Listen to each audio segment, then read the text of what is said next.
Welcome to the second episode of the Shop Talk podcast.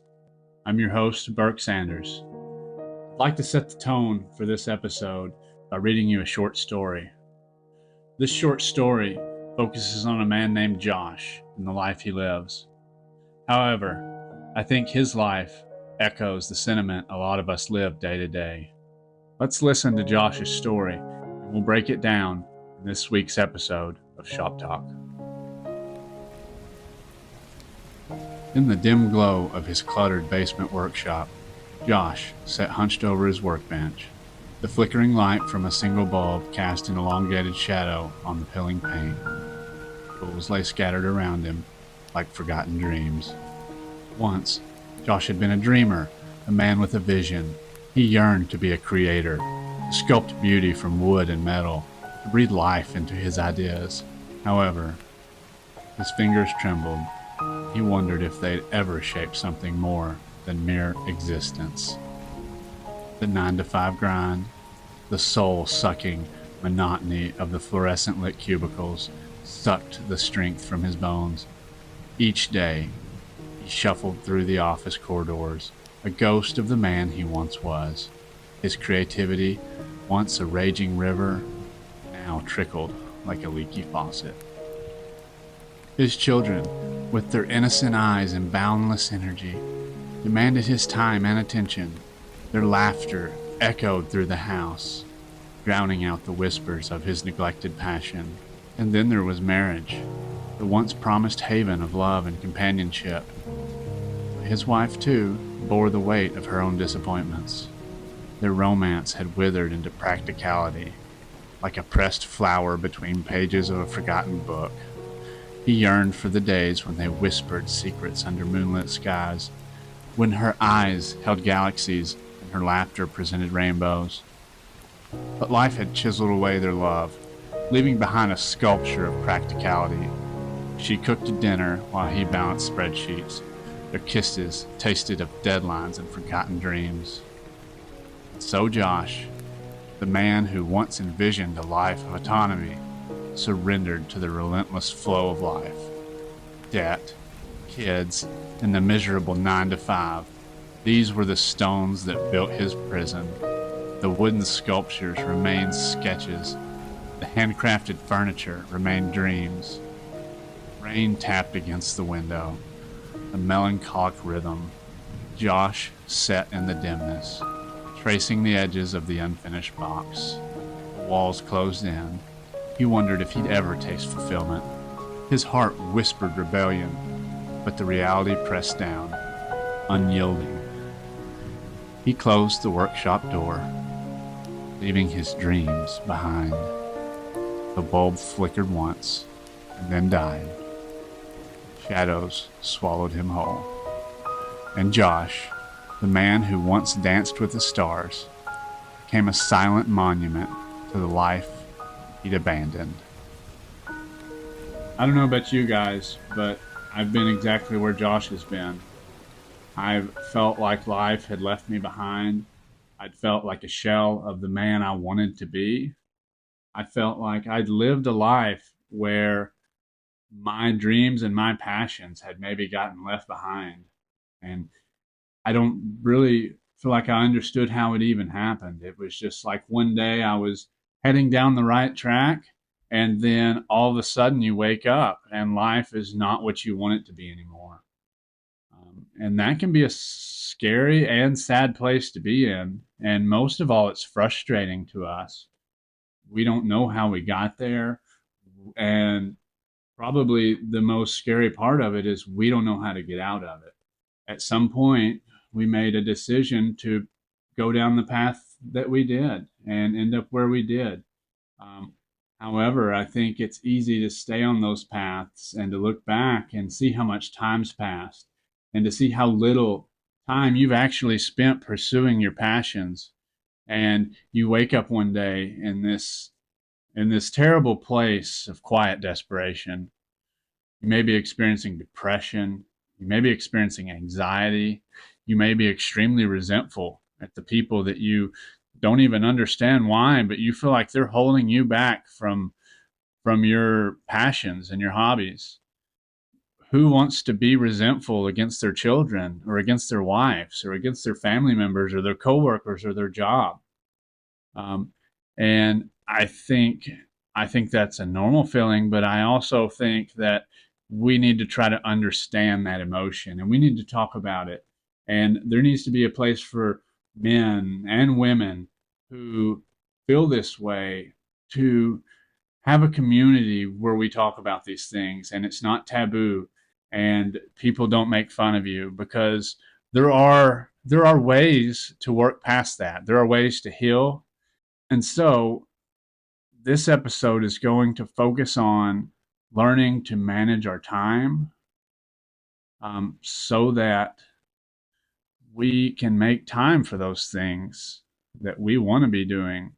Because I think so many of us get to a place where it seems insurmountable to overcome the place we're in life, when a it could be simply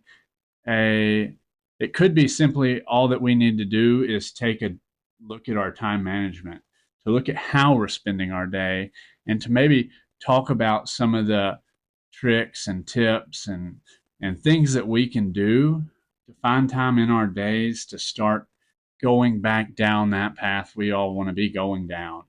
Because I think once you do that, once you start taking small steps, you start healing that big wound.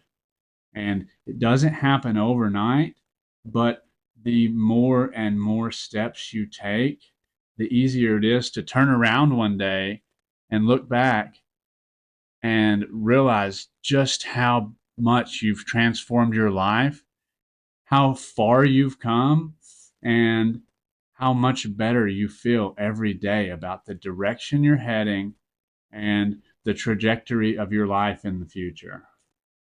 I don't have a script for these podcasts, guys. I have a outline and I try to speak from my heart. I try to speak from experience. And so with that, I'd like to begin diving into this topic this week. So I'm sure everybody out there can relate to at least some part of Josh's story that we started off with. I know I sure can. I remember days where I would isolate down in my workshop. I wouldn't really even have anything that I was doing. I would just be in my head. I would be depressed. I would be angry. I would be frustrated with life, with my family, with myself. I was miserable. I felt like everything I wanted to do had slipped away, and that there was no way at this point in my life I was going to be able to get back on track fast enough to start pursuing those dreams. So if you've ever felt that way, I think you're going to have some benefit from listening to this podcast and hopefully many others where we take a dive into some of these more taboo mental health topics that guys don't like to talk about. Um, and I'm not sure why we created a society where that was the way we are, but I think it's important that we as a community try to build each other up and to share our experiences so that we can help others grow and so we can help others overcome these difficult emotional and mental challenges that we all probably face together. We just don't like to talk about. So, yeah, that's what my goal is with this podcast. Sure, there will be episodes where we talk about cool stuff, where we talk about cool tools. But today we're going to change the tone.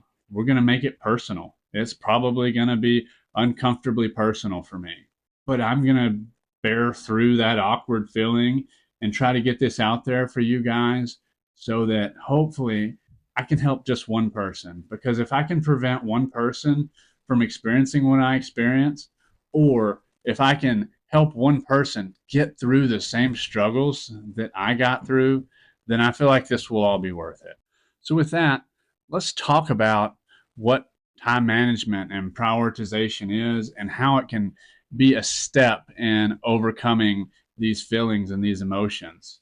So, for me, time management and prioritization take on a form of really trying to learn what's important to you in your life, defining it very well, and then coming up with a plan so that you make time for that to happen. And this doesn't happen easily. It's not something that comes naturally. We're not used to putting ourselves in a position where we put ourselves above others. I think most men who are in the position, or women who are in the position like me, were probably raised to try to put others first and to try to lift others up, and even sometimes doing so at our own expense. And I'm not trying to say that it's not a healthy way to go about life. I am, however, going to tell you that if you don't prioritize yourself, then over time you become someone you don't recognize because you no longer have pursued the things you want to pursue, because this life is so good at taking everything of you and using it for what it needs. People don't do it on purpose, I don't think. I think it's just the way the world is. If you're willing to give to others, there are so many people out there who need it that they will take all of you. And I personally believe that so many of us get caught up in this trap and of this race in life where we have to take care of our families, we have to take care of our children, we have to maybe take care of our parents, our job. They really need us. They're barely meeting ends. We need you to work overtime. We need you to do this. And so, a big part of the lesson we're going to learn is time management involves not necessarily cutting that part of your life out, but to really define what it is that you're lacking, and then to find a way to include a portion of time in your life where you can make that happen for yourself. All right, I'd like to do a quick demonstration for you guys. Somebody did this for me once in my life, and it really resonated with me. And so I'd like to pass this visual on to you guys. We're going to take this glass jar and we're going to let it represent your life. This is every day of your life, every year of your life, every moment of your life is encompassed by what can be inside this jar. And so we take our life, and over time it gets filled up. When you're first born, the only thing that you really care about is your family. And so you have plenty of time for your family. And you also have a lot of other time left in your life. But as we age, we get a job. We get our own family, our own children. We get responsibilities. We get bills. We get debt. We get education. And then as we age, we start to fill our lives with other things. You have a yard to mow. You have sick parents. You have your own health problems. You have all of these things that find ways to take up time in your life. And before you know it, there's no space left for you. There's no space to fit your passions, your creativity, and your hobbies. And most of us are fine living like that. We can find little pieces of space here and there where we can make it work. And most of us function relatively well up until this point. However, there seems to be a point a lot of us reach where we realize that we turned around and we hadn't been pursuing our hobbies. We hadn't been pursuing our passions. And I think what that is once a while in your life, there comes a time where there's a hiccup, where you struggle in your marriage, where you face a real crisis. You get the phone call that somebody died. You lose someone extremely close to you. You have a horrible medical diagnosis. And before you know it, your life no longer has any freedoms to it. And that water can represent so many things. It can represent negative emotions. It can represent depression. It can represent procrastination. It can represent TV. It can represent video games.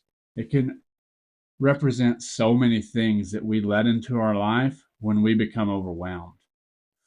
And we're going to talk about today how to start cleaning up our lives so that we don't feel like we're drowning in our own lives, and how we can take back our lives and organize this and create an environment where we can thrive. I think the first step we all should try to take is to sit down and to be brutally honest with ourselves about what our lives truly look like right now. The best way to do this is to get a pen, a piece of paper, and write down everything, and I mean everything that happens in a given day of your life or a given week of your life. Talk about your morning routine. Talk about what time you get up, what you do when you get up, what you do between getting up and going to work, what you do after work and before going home, what you do from when you get home until you go to bed. And if you'll do that for a whole week, you'll paint a pretty clear picture of what your life looks like. You'll be better able to proceed if you truly understand what your time looks like as it is. So many of us have an idea in our heads about what's holding us back, but when you ask us to articulate or to define what exactly it is that's holding us back, we can't tell you. And I believe that's because it's too painful a topic for us to stop and really tackle or address what is causing those feelings and those emotions. And so I think starting by making a list, writing it down, it takes it out of your head. Having a piece of paper changes the narrative. It's a black and white thing. It's not random thoughts in your heads, and you're able to use this as a tool moving forward to help you overcome some of these hurdles. Once you've got a list of what your time looks like, I think the next step that's important is to define what it is that you're missing in your life. Are you hoping to have more time in your shop? Are you hoping to build furniture? Are you hoping to learn a new trade? What exactly is it that you feel is holding you back? Do you want to start a new business? Do you just want to fix your marriage? Maybe you just want to spend more time with your kids. It doesn't have to be a shop related thing.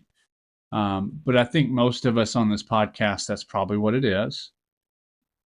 It's important to define it, though. It's important to say, this is what I'm missing.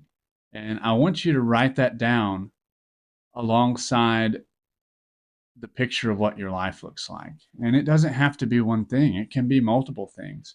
For me, I didn't really have a definition of what it was I wanted to do. I just knew I liked building stuff. I knew I liked hanging out with my kids. I knew I liked hanging out with my family. I didn't really even in my mind understand what I was frustrated that I was missing out on. And so for me, the process of defining what it was I was missing was kind of a journey in and of itself. So if you're not sure, just write down in your mind the best possible answer. Because even if you're not sure, by following through with some of the things that we're going to talk about today, you'll start to define what this piece of your life that is missing is. Progress forward, even if it's in the wrong direction, is still progress. And progress creates momentum. And so many times we lose momentum in life. And so I want you to write down what you think it is that you want to achieve, what your goals are. Write down short term, write down long term, write down that you want to build a chair. You want to build an Adirondack chair. You want to learn how to build a table. You want to start creating board games to play with your kids. You want to build a tree house for your children. It doesn't matter what it is that's important to you. Write it down, and we'll use that moving forward. And so the next thing that I found that really helped was to define the parts of my life that were good. And this can be looked at a lot of different ways. We can do this by writing a gratitudes list or list of things that we're thankful for. And this sounds kind of dumb when you first hear it, but it's actually a really, really amazing way to reframe your life, um, to start seeing the things that are actually wins every day. So for a while, and I don't do this anymore on pen and paper, but for a long time I did. I wrote down 5 things every day that I was grateful for or that I thought were going right. And they could be things as little as my kid had a big win at school today and got a 100 on her spelling test. Or, I got some small praise at work. Or me and my wife had diffused a fight before it turned into a big argument. Anything that you can turn into a positive thing, again, is going to help build momentum. And momentum, I think, is what we need to get out of these holes we get ourselves in, these positions where we feel powerless over our life and we feel almost like a victim of our lives. And so, if we can start to define the positives, that's going to also make this process of learning to manage our time, to take back our lives, so much easier. Okay, so once I was able to define what I felt like was missing in my life, once I was able to paint a picture of what my time looked like in my life, and once I was able to also understand the things that were good in my life, I was able to start experimenting and trying different tactics to kind of take control of my life again. And I want to share some of the things that I've learned and some of the things that I experienced and what helped me kind of grow as an individual and get me to the point where I'm able to sit here and host a podcast, run YouTube channels. I still have a family. I still have a full time job. Um, and I feel fulfilled. I'm able to do things with my kids. And it's not always easy, um, but I don't feel like I'm missing out. I don't feel that desperation of law or loss in my life anymore. I feel passionate. I definitely feel tired sometimes because I do work really hard to make it happen. But every day it gets easier. Every day I get closer to my goals. And I want to share that with you guys because it's a pretty amazing feeling. And if I can help you get out of whatever rut you're in, if I can help you pursue whatever dream it is that you have and help you get on the road to what you define as success in your life, then I'm all about that. So we're going to run through a list of things that I think are important. And they're in no particular order. Some may resonate with you and some may not. If they sound good, try them. If they don't sound good, don't. However, I think you owe it to yourself to pick one or two to try at a time. If they don't work, come back, pick one or two more, and give those a try. Because over time, you'll find things that work for you, things that help you feel more passionate, things that help you free up more time. And if you can put those to good use, and if you can by yourself, even an hour here or there to pursue the things that you want to pursue, you're going to build that momentum to a better life. You're going to start slowly but surely getting out of whatever rut or hole or depression that you're experiencing. And so the first area I want to talk about is your physical fitness. And I don't mean like going to the gym. I don't mean like running a marathon, learning to run a 5 or 10K. Those things are great.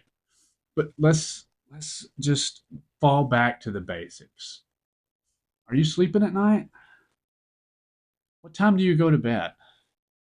Are you getting at least 6 hours? Are you getting 7 hours? Are you getting 8 hours?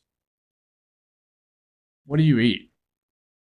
Are you like me and you ate microwaved burritos and Mountain Dew almost every night of the week? You ate a bowl of cereal for breakfast, skipped lunch because you're at work, or if you did eat at work, it wasn't very healthy.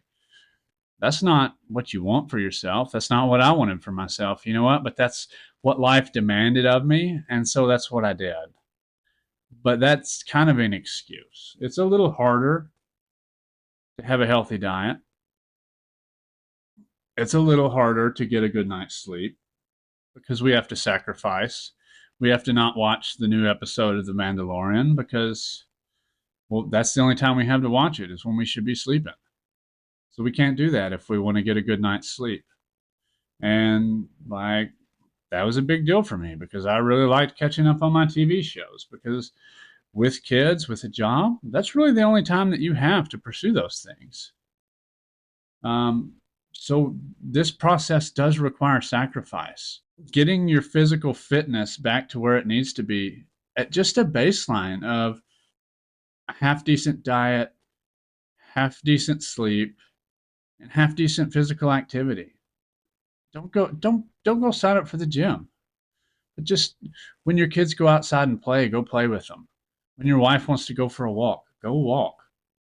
If you have time, get outside. You know, so many times we lose the drive to keep our bodies in motion.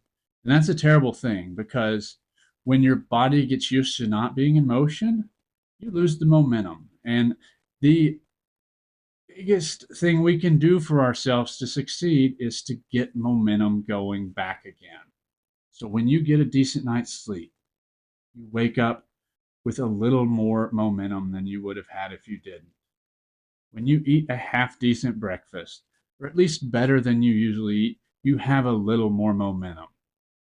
When you go and you walk your dog instead of letting him go out in the backyard, you have a little bit more momentum. And none of these things take that much effort. And they've already developed a little momentum in your life. So, physical fitness is one of the easiest areas, and one of the areas that you have the most control of in your life to start gaining momentum to make change. So, that's where I would start for most people if this area of your life isn't in a bad place, then we can move on to the next step. However, for most people, this is going to be the simplest area to change to get the most benefit. So, the next area I want to talk about is the relationships that we keep in our life. And these range from our acquaintances to our colleagues, um, all the way down to the more personal ones, like your spouse, your children, your parents, your relatives.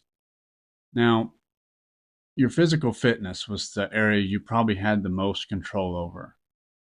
And when you first start trying to make changes with the relationships in your life, it feels like it's the area of your life that you have the least control over.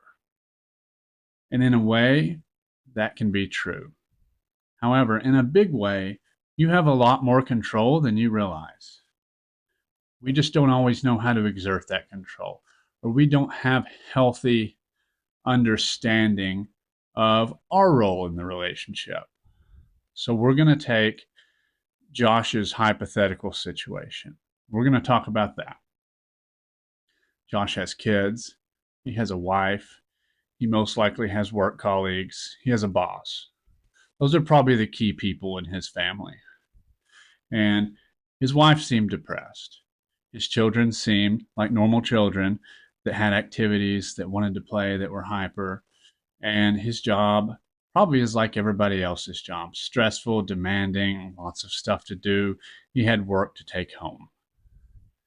And once we've defined what we spend a lot of our life, once we've defined what we spend the majority of our life doing, um, from writing down our list, we can go through there with a fine tooth comb and see, I spend a lot of time just arguing with my wife. I spend a lot of time doing work at home. I spend a lot of time just sitting down, tired, waiting on the next shoe to drop for what my kids will need. Daddy, can I have some more milk? Daddy, I'm hungry. Daddy, I need help wiping. Daddy, daddy, daddy, daddy. It feels like it never ends. It's overwhelming. And so when I've found myself, and I'm sure when Josh found himself in that position where he realized he was overwhelmed, um, he didn't really know what to do. And I didn't know what to do either. But as I started to, experiment with different practices, I learned that I had a lot of control over the relationships I kept in my life, even the ones that I didn't feel like I had that much control over. And one of the big ones was my relationship with my wife and my relationship with my children. And the key is to learn what a boundary is, how to set a boundary, and how to enforce those boundaries with other people. And the other key thing to learn is how to say no. So many of us have lost the ability to say no in our lives. As a kid, it comes natural. No, no. How many times did my kids tell me no? It's like I ask them to go get in the bath. No. They're not afraid to say no. Why are we afraid to say no when we grow up? What changed? Why do we feel like we have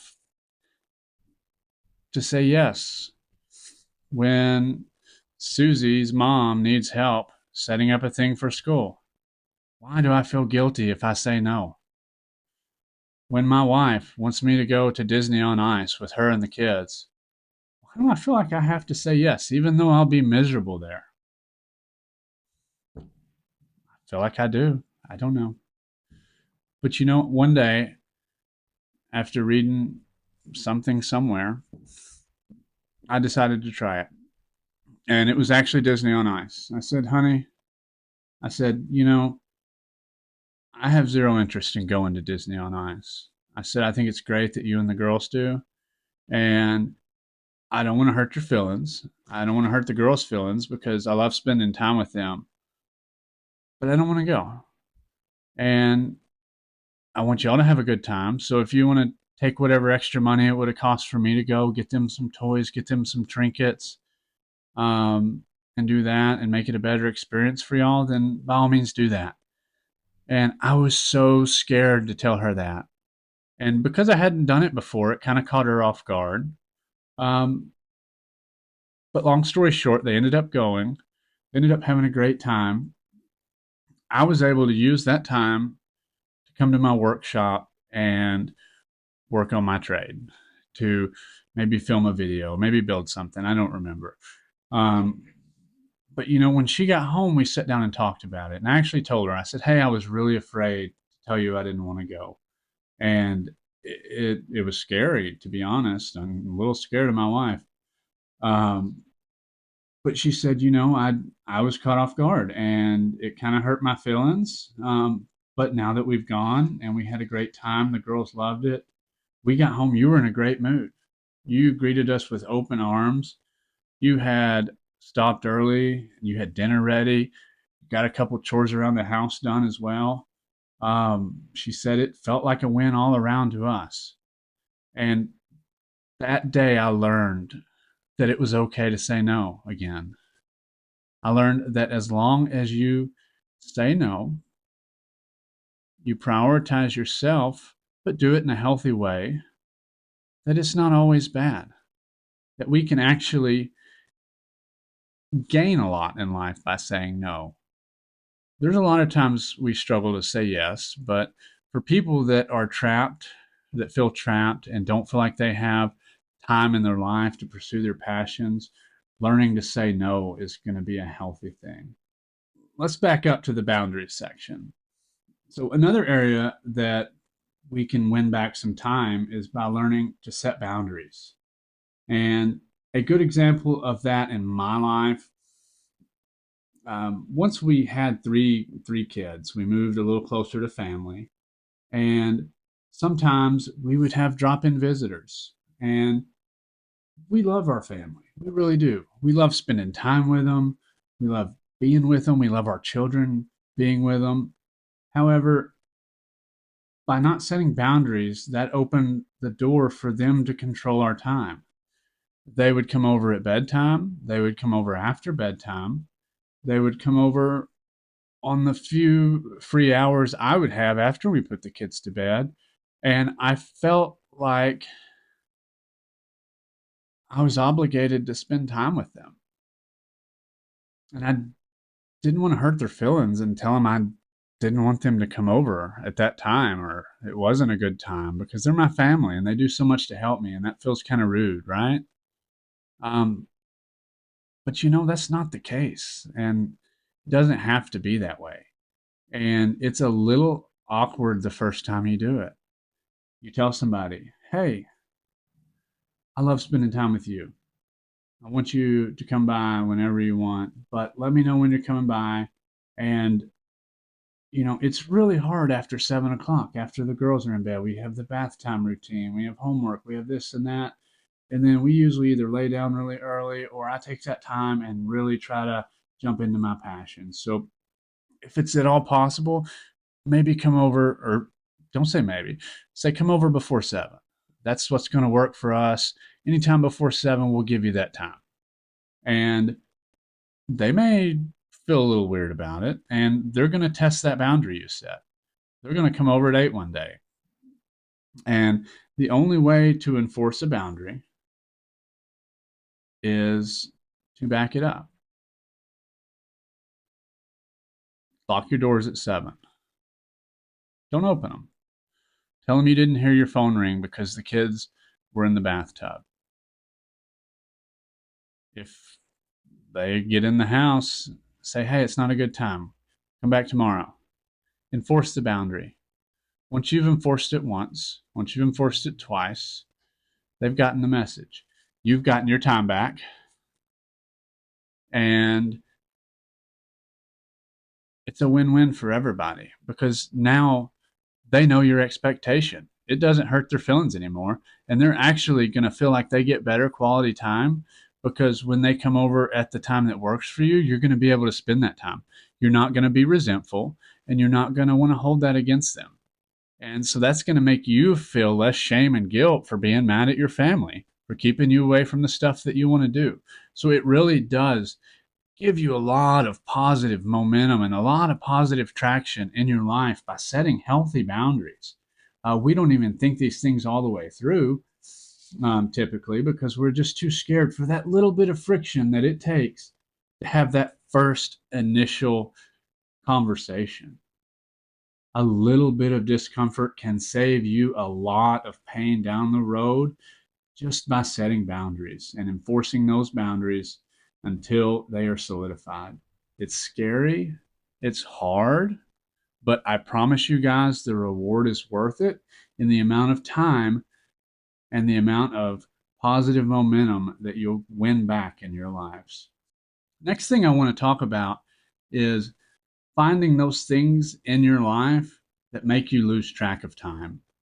I'm sure when you made your list, there's a few of those on there. For me, I don't actually do social media. I don't have Facebook. I don't do TikTok or any of that stuff. I mean, I do make videos for YouTube now, but I didn't before all this. Um, and so those weren't it for me, but it was daydreaming about what I wanted to do. I would come in my workshop and I would sweep in circles, hypothetically, instead of actually making the time that I had matter. I sometimes watch movies and get lost in that. And I would watch 20 trailers before I started a movie. I didn't know how to be fully present in the moment when I had time for myself.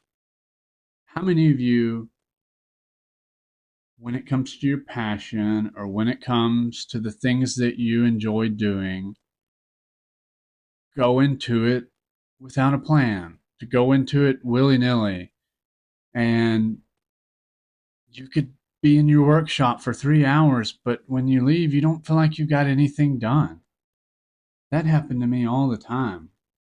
I didn't go in with a plan. I didn't go in with anything. I just knew it was my happy space. I knew it was where I wanted to be. I knew every now and then I would do something that like made me feel alive and excited. And I just wanted more of that, but I didn't know how to achieve it. And once I realized that making a plan for the time that I had and sticking to that plan made a big difference, that was a game changer. I have a to do list every time I come into my workshop. I have a game plan. And it feels weird, but I literally set boundaries for myself that says I can't go into my workshop unless I have a plan, unless I have a goal for being in my workshop. I don't come down here. And the reason for that is it defines the emotions that you feel when you're down there. If you're in your workshop or in your happy place and you're not achieving the things that you want to be achieving, then it associates a negative emotion with that place. And you start to build these resentments and have these depressed feelings and feel like you're not achieving the things that you want to achieve. So I challenge everybody out there who's watching this to come up with a plan, make a to do list, find some kind of tracker, write down a step by step list of things that you want to do. And when you are able to carve out an hour or 2 hours for yourself, take that list and go down the list. Do not stray from it, and you'll be amazed at how accomplished you feel when you leave your workshop that day. You will have achieved the things that you wanted to achieve. You will feel like it's a win, and that builds more momentum. And again, the key here is to build momentum in your life because that's the only way to get distance between where you are now and where you want to be. Because if we're not moving, if we're not making progress, we're never going to get there. And some of you probably feel like you're too old.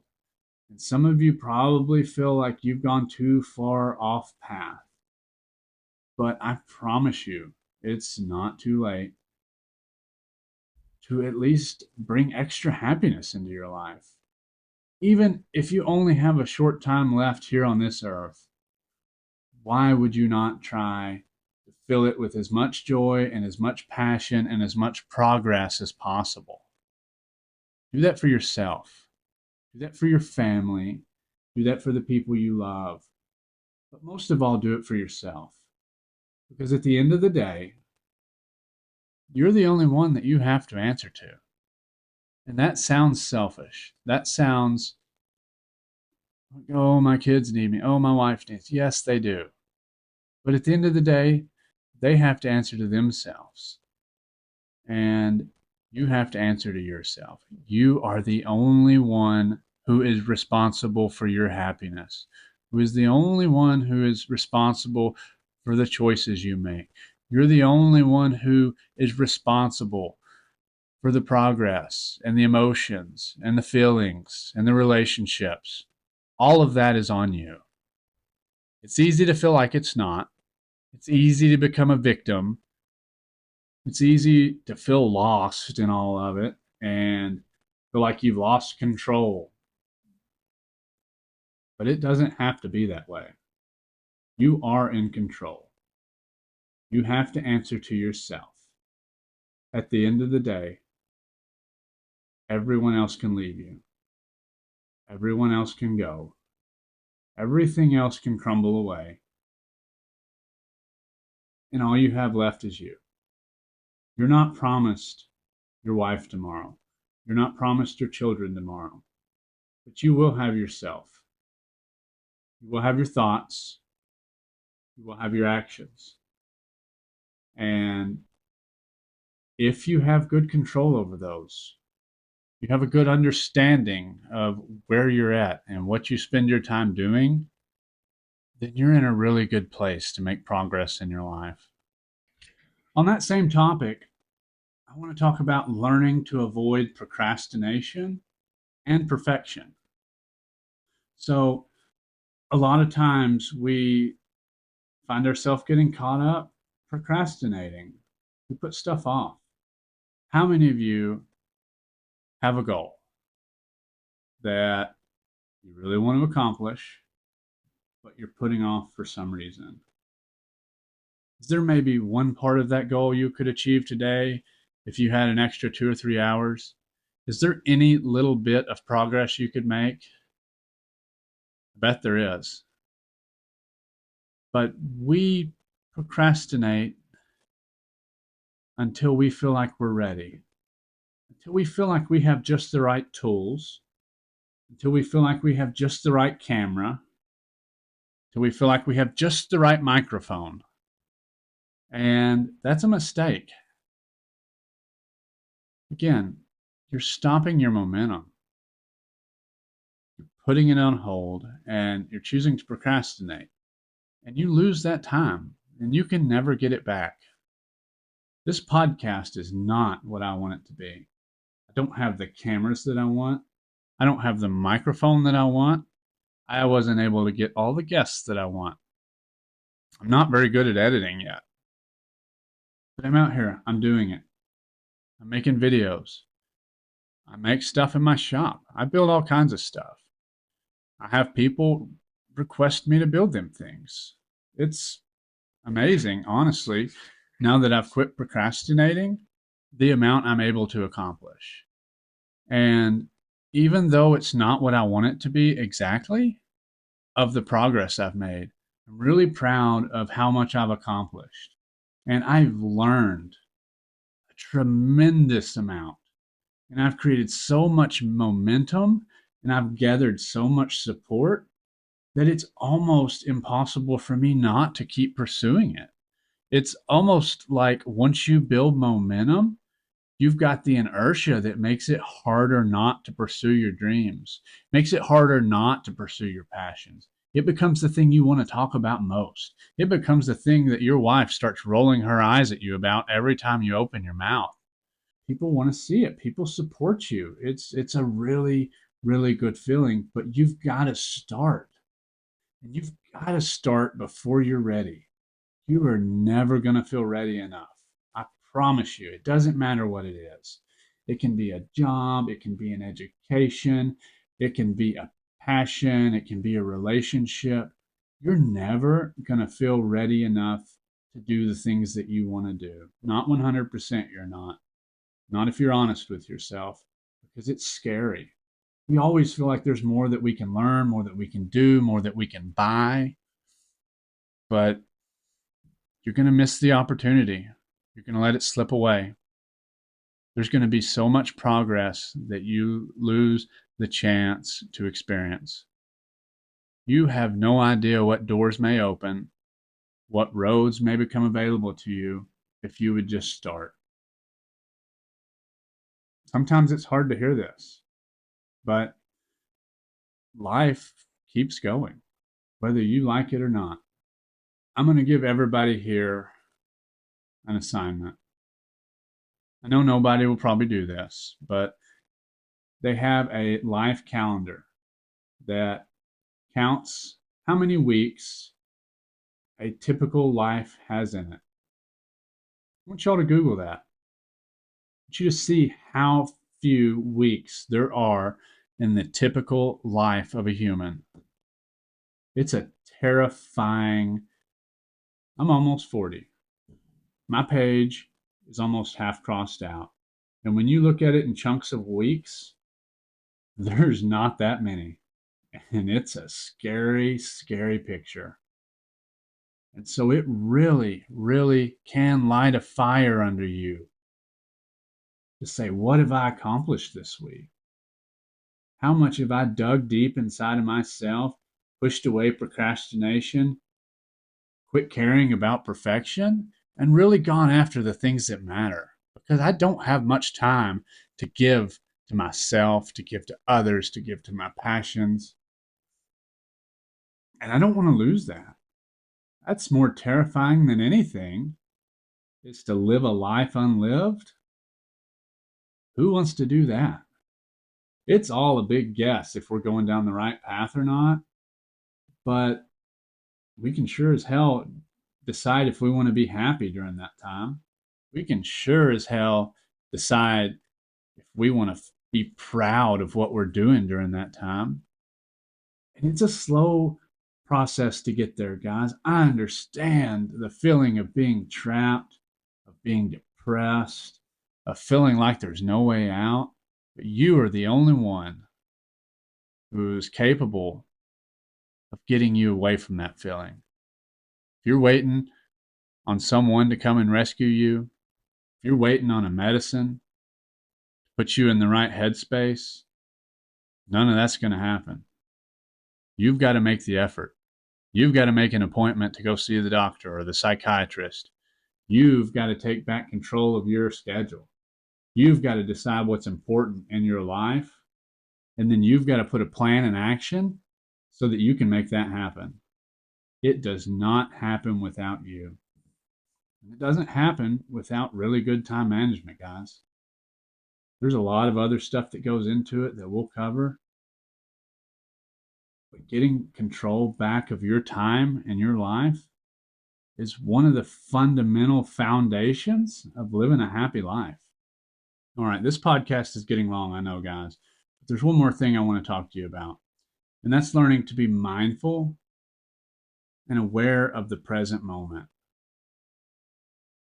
So many of us, myself included, live in here. We let our emotions, we let our feelings, and we let this crazy movie that's playing in our head define who we are, define our success, define where we are in life. But if you stop and think, how do I feel right now? Do I feel healthy? Feel pretty good? What was today like? What is right now like? What am I doing? You're able to override that videotape that's in your head. This is a skill, guys. It's not something that you can just do all of a sudden. It takes practice. But so many times we catastrophize. We live out these fears in our heads on repeat. We let our thoughts control our day-to-day emotions, our day-to-day actions, when in reality, they have no real bearing on anything at all. We love to ignore the good that's around us. We love to ignore the positives in our life. We love to glance over the little wins. And I don't understand that. I was so guilty of this. You know, I would be sitting at the dinner table with my family. We would be laughing. We'd be having a steak dinner. And in my head, I had a story going about how I was a victim and I wasn't getting to pursue my dreams, or I wasn't getting to do this, or I had to get up the next morning and take the kids to school, or I had to go to work, or I couldn't just enjoy this steak dinner. That's messed up, guys. That's not how we're supposed to live. We have to learn to live in the present moment. We have to stop the videotape in our minds, because if you don't, it will define your life and your emotions, and it takes practice. It's not something that comes overnight. You have to learn to catch yourself when you're on one of these negative thought process spiral out of control deals. And you have to recognize that that is just your mind running an idea that has absolutely no bearing on the present moment. It has to have no bearing on your life. You're literally worried about stuff that won't happen until the next day or the next or potentially never. Deal with things in the present moment. Be present for your family. Be present for your hobby and your passions, and you will slowly start to shift your perspective. You'll start to feel like you're making progress. You'll start to see the momentum. You'll be able to recognize the wins for wins. You'll be able to look past the little losses because there's so many other positives that you can focus on. But it takes practice. It takes courage. It takes heart. It's hard because we're all scared. And nobody wants to admit that they're scared, but we're all scared. We're all scared of something. And most of us are scared of not getting to be the person that we want to be because you're in control of that. It doesn't feel like that always, but you are. And I want the message today to be that by practicing skills of better time management, by learning to define your time, to use it wisely, set boundaries, to say no, to make good use of the time that you have, that you can make progress, that you can initiate momentum, you can get yourself out of this rut, you can lessen the depression, you can improve the relationships in your family with your children, you can improve your work life environment, and hopefully one day, if that work isn't right for you, you can begin to pursue the passion that is. I don't know anybody out there that's watching these videos, but if you've ever been in a position like me, or you've ever experienced the emotions that I've experienced, or that our hypothetical Josh has experienced in the story at the beginning of this podcast, I really hope that you are able to begin today taking back control of your life. Some of you have probably gone through this process and you've got some success stories to share. There's way too much information for me to give every tip and trick I have all in this 1 hour window. I could talk on this matter for hours and hours and hours. So do me a favor. If you've overcome any of these areas in your life, go ahead and put your story in the comments so others can read it, so they can be inspired. But honestly, if I can help you get to a place where you can do those things, that feels like just as much of a win to me. So everybody, thanks for tuning in today. This has been the Shop Talk Podcast. I've been your host, Burke Sanders. I look forward to hearing your stories in the comments. Let me know if there's topics you guys want to hear, if there's areas you struggle with in your life that we can discuss.